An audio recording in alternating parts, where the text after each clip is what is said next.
Bom dia, eu sou a professora Maria Auxiliadora Drummond, do Departamento de Genética, Ecologia e Evolução da Universidade Federal de Minas Gerais e gostaria de compartilhar com vocês um pouco do conhecimento coletivo adquirido durante o desenvolvimento de dois projetos de pesquisa e extensão, que são os projetos Miocusul e Projeto Piqui. O projeto Miocusul, ele começou com a análise de um problema socioambiental muito grande existente na região central de Minas Gerais e ele teve seu início mesmo no ano de 2004, quando houve uma audiência pública com diferentes setores da sociedade convocada pelo Ministério Público do Estado de Minas Gerais para discutir o grande problema socioambiental existente na coleta e na comercialização dessa espécie de Miocusul, de minhoca gigante, que se chama Rhinodrilus alatus.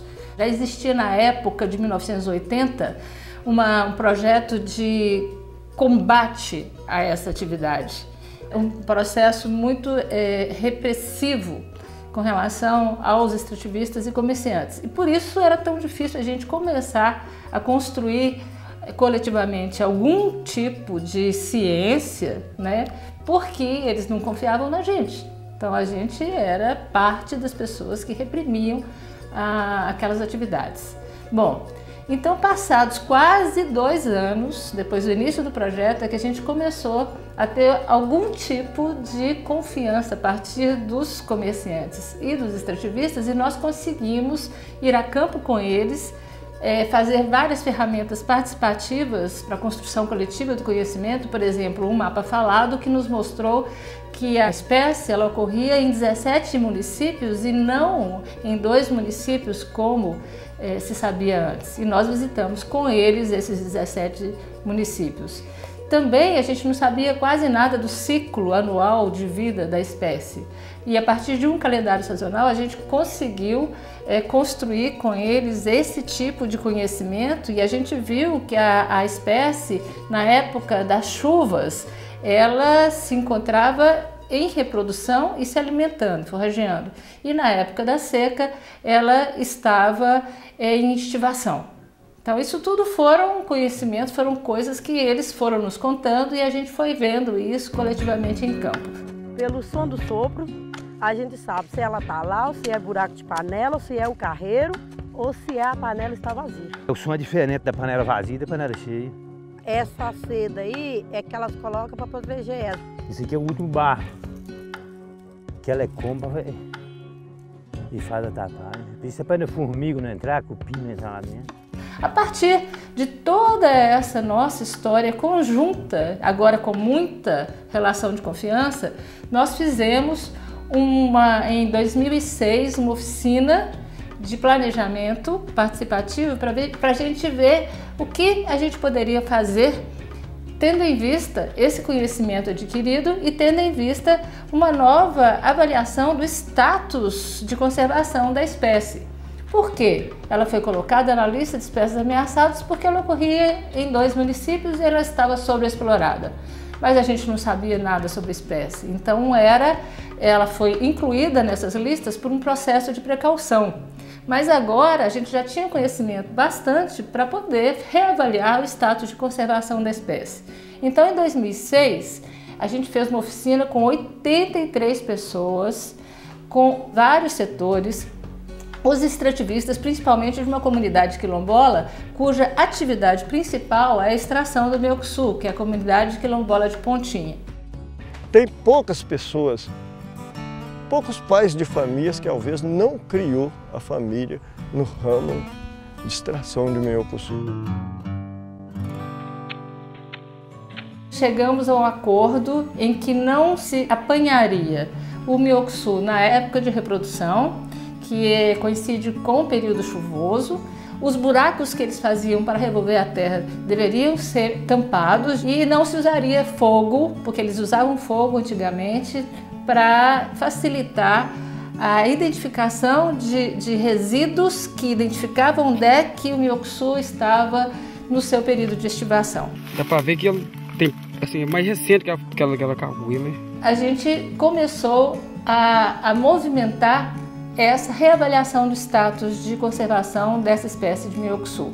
Em 2010, o Mioxu saiu da lista estadual e, posteriormente, a espécie também foi retirada da lista nacional.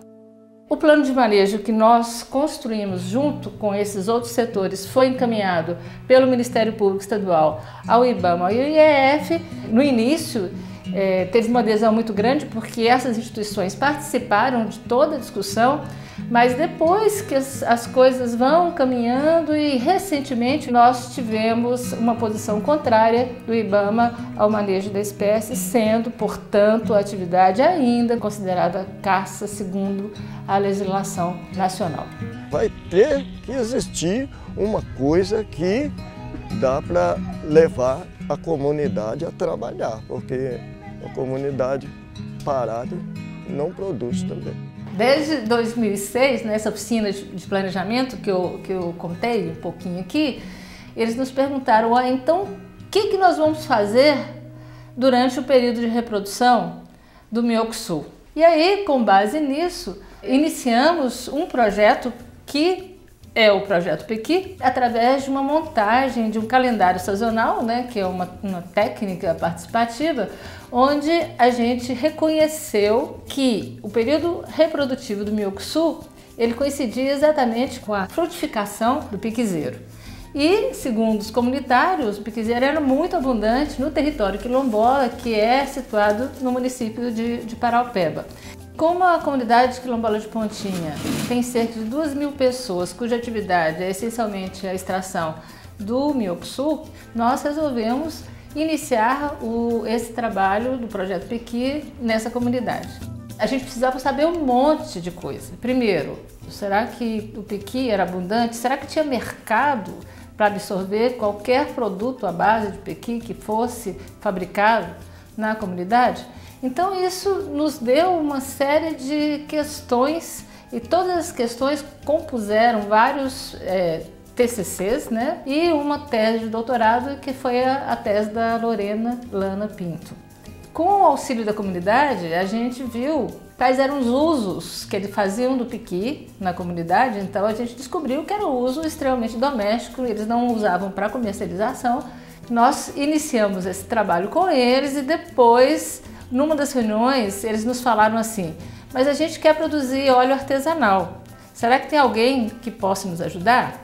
E a gente descobriu que tinha uma senhora de uma comunidade ao lado, que é a Dona Nenzinha, que ela ensinou com a maior boa vontade do mundo à comunidade quilombola a produção de óleo de pequi. Então essa foi uma das primeiras atividades. Por isso que a gente tem que tirar ele de manhãzinho, quando o tempo está quente, porque se esperar o tempo esquentar, ele derrete tudo de novo, mistura com a água. Não taiou ainda, esse aqui também já taiou, que lindo. Que maravilha, tão bonito, né? Logo depois, a gente fez um intercâmbio na região norte de Minas Gerais, onde a comunidade visitou cooperativas da região. No norte de Minas Gerais tem uma tradição muito maior do que a região central de Minas Gerais na produção, né, de produtos à base de pequi. E eles voltaram muito animados dessa viagem e falaram assim, nós queremos produzir, nós queremos uma fábrica. E começaram a produzir tanto óleo como a polpa em conserva, doce e outros produtos à base de pequi, com cursos de capacitação que foram desenvolvidos junto com a comunidade. Em 2015, eles tiveram a primeira produção, já com uma marca Pontinha de Sabor. E eles fizeram a sua primeira introdução no mercado, mas no mercado bastante local, em Caetanópolis, que é uma cidade vizinha a Paraupeba. Um pé de pequi no meu quintal, na minha casa, se eu ver cortando, vai dar briga. Então, assim, é coisa que a gente vai defender, porque tá servindo pra gente agora e vai servir no futuro. Os meus filhos, meus netos, filhos de outras pessoas, com certeza também. Porque é coisa que não era valorizada e agora a gente sabe que tem um valor enorme. Eu procuro, assim, buscar o que a natureza oferece, né, pra gente, né? Aí a gente tem que utilizar isso pra renda da gente, né? Ah, mas tá sendo bom demais mesmo, todo mundo incentivado, agarrado mesmo, a proteger o piquizeiro, né? Uma ótima oportunidade que nós vamos agarrar com dentes e unha e do jeito que nós puder defender essa oportunidade, nós estamos adorando. A partir daí, a comunidade foi se capacitando em outros produtos e eles falaram assim, será que é interessante a gente produzir mudas para poder garantir alguns piquezeiros na comunidade para o futuro? E nós desenvolvemos um projeto também com germinação de sementes de piqui. Sempre que a gente visitava a comunidade de Pontinha para conversar com os comunitários ou para fazer trabalho de campo, uma pessoa chamava a gente no canto e perguntava: vocês não sabem fazer muda de piqui? Não tem uma técnica que vocês podem repassar para a gente, né? Ou que vocês já ouviram falar? Porque as que a gente aprendeu são técnicas difíceis, né? Às vezes tem que colocar umas substâncias químicas, às vezes demora demais, dá muito trabalho e a gente não consegue fazer aqui. E foi a partir, né, dessas conversas que nós começamos a pesquisar, né, se não tinha alternativa de produzir muda com sucesso na germinação. A gente tem que plantar, se a gente não conseguir colher o fruto, né? Outra pessoa vai colher, vai ficar ali, né? Vai seguir em frente, não é tão difícil. Assim foram criados, né, vários produtos, a comunidade começou a expandir o seu mercado. Em 2020, a gente pretende implantar uma tecnologia social na forma de container, ela toda montada, vai ser instalada na sede da Escola Municipal, ela vai ter tanto uma função de produção como de capacitação de novas pessoas, né, e de multiplicação dessas informações que foram adquiridas durante esses quase 20 anos que a gente está junto às comunidades desde que a gente começou o projeto Piqui e Minhocuçu. Nós estamos num momento muito difícil, agravado pelo rompimento da barragem de Córrego do Feijão, em Brumadinho, que afetou o Rio Paraupeba, afetou toda a pesca e com isso a venda de iscas.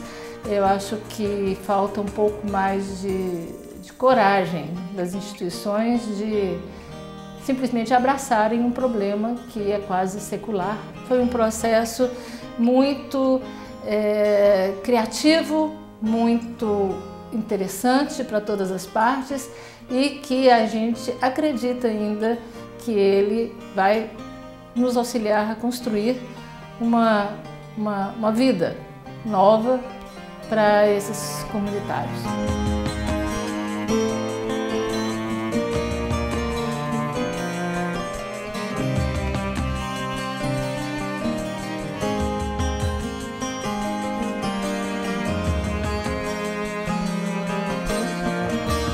Salve a carne do sertão, salve o bolo do cerrado,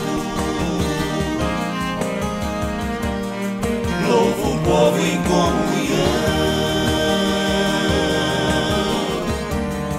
ó piqui abençoado.